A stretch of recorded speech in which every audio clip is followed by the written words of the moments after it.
Instrument का आवाज monitor में दो, सारे इंस्ट्रूमेंट का आवाज मॉनिटर में बढ़ाओ, सारे इंस्ट्रूमेंट का आवाज मॉनिटर में बढ़ाओ। सोना भाई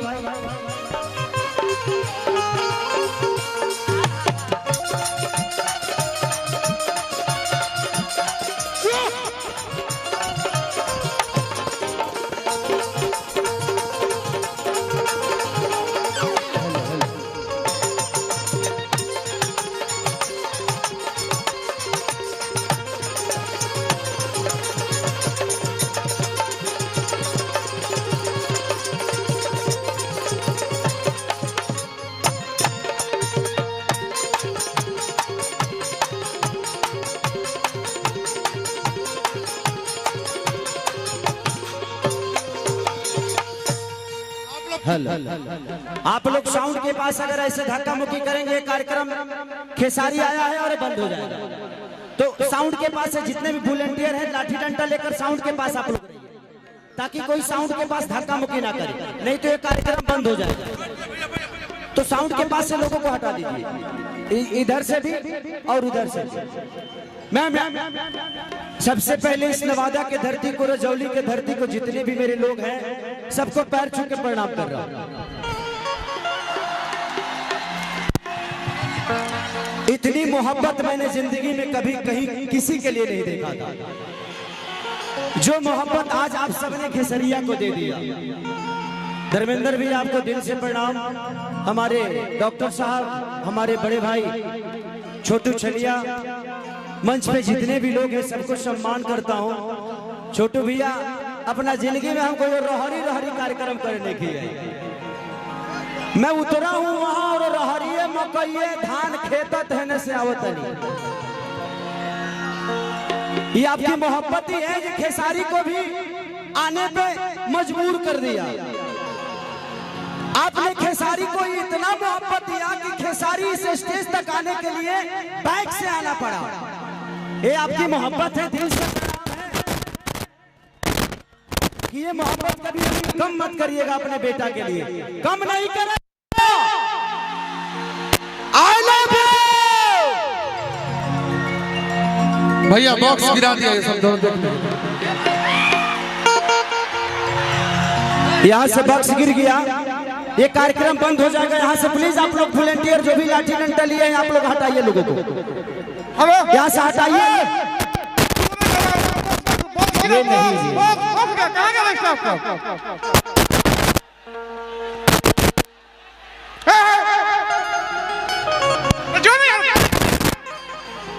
ये बॉक्स गिरा दिए आप लोग।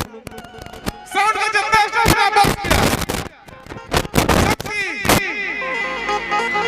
यहाँ से हटाइए लोगों को, यहाँ से हटाइए। तो आप लोग बैठ जाइए ना, मैं यहीं पे हूँ, आप सबके बीच में आपका बेटा आया है। आप लोग ऐसे करेंगे कार्यक्रम बंद हो जाएगा ना। मैं इतना खेत पकड़ के धान के खेत ला के आया हूं सिर्फ आपकी मोहब्बत के लिए, आपसे प्यार करने के लिए आया हूं ना। क्या अपने भाई को इतना नाराज करोगे आप सब कि एक धनी चलिया बाटना में बढ़ो दुकतना ए जानो चलिया बाटना। पसीना से हम अंदर से भीज गए, लेकिन तारा लोग के प्यार इतना ना पागल के लिए कि आज मैं अपने जिंदगी में मैंने बहुत सारे कार्यक्रम देखा है, लेकिन मैं सुरक्षित मंच तक पहुंच गया हूं।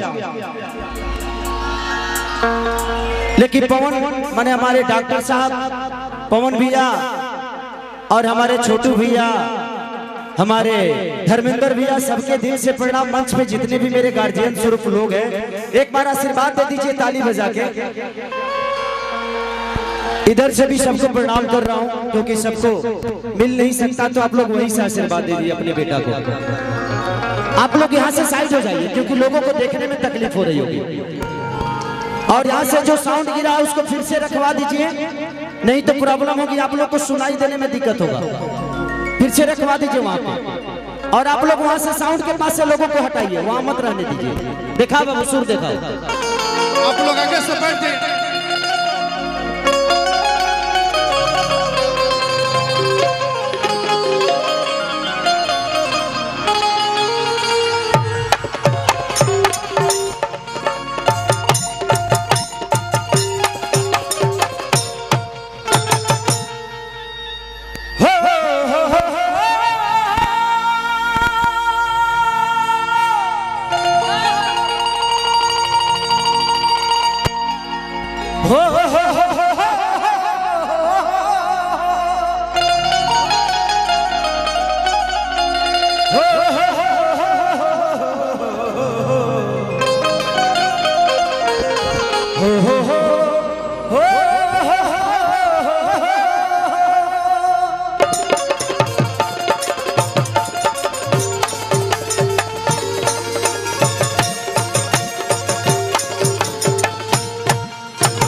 एगो हमार सिनेमा रिलीज भइल बा काल, जौना सिनेमा का नाम बा बोल राधा बोल।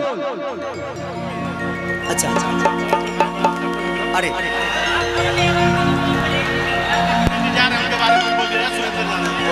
चलिए, हमारे बड़े भैया सुरेंद्र भैया, इस परिवार से बहुत पुराना रिलेशन है मेरा। मैं अब तो देख नहीं पा रहा हूं, लेकिन वहीं से अपने भाई को आशीर्वाद दे दीजिए।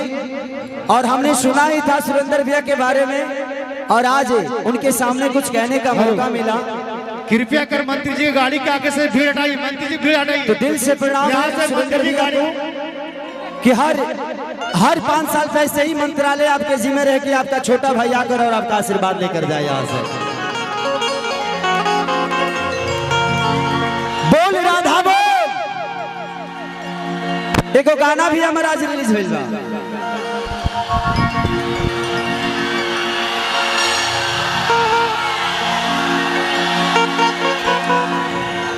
तबला तबला,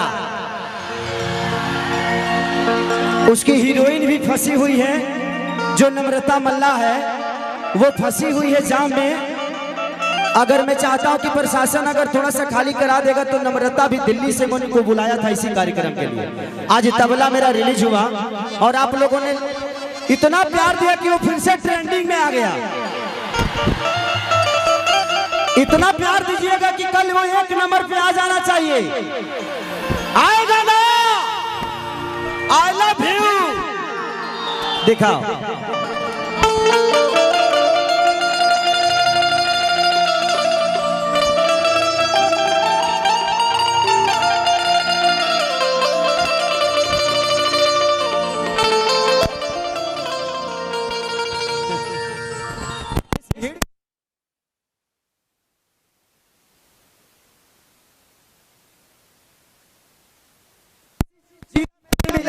जो आज रजौली ने मुझे दे दिया।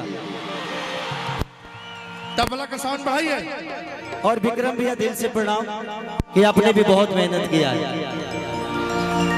कि जय गणेश मंगल करना,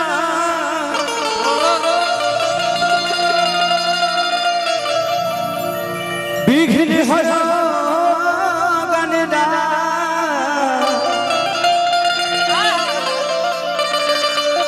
एक दंत करिवर बदना, सीधी करो ममता। थोड़ा सा आप लोग इधर आइए, सब लोग मंच को खाली थोड़ा सा इधर। छोटे भैया बैठिए ना, बैठिए ना, इधर आप लोग आइए ताकि भाइयों को भी देखने को मौका मिले। I love you.